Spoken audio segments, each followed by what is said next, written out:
You know, where we're going is clearly not being a shoe company, but truly the one-for-one company.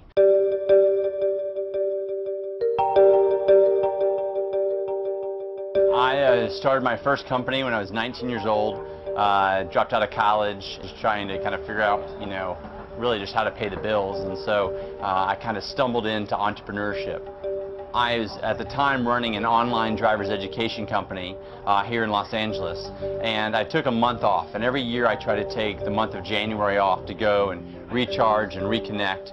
And this particular trip I went down to Argentina. You know, took some tango lessons, I learned to play polo, and on that trip I actually met a few women that were doing volunteer work.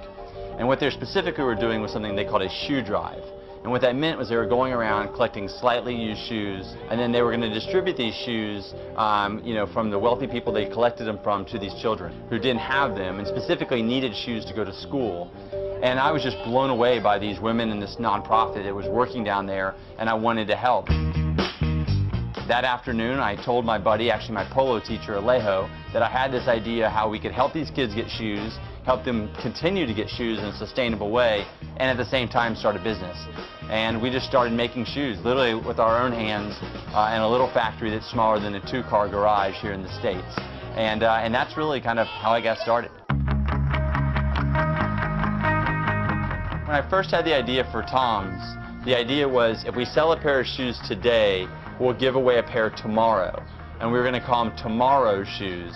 So I shortened Tomorrow's to Tom's, and that's how we got to the name. So when we started talking to shoe companies and the media that we were going to give a pair away for every pair we sold, one for one, people didn't believe us.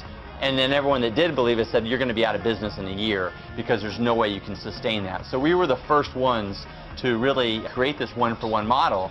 And one of the things I'm most proud of is many companies now are following too. And that one-for-one model has evolved, you know, way beyond shoes now to helping people with eyesight, and we're developing many other one-for-one products as we speak. When we started, our goal was to help 250 kids in one village just outside of Argentina.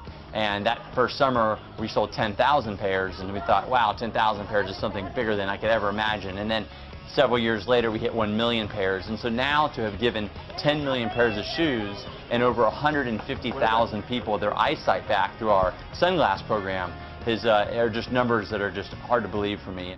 We have factories in Asia, we have factories in Africa, and we have factories in South America. And so it's really important that as we expand, we have shoes for everyone, because we really need everyone to keep the movement going.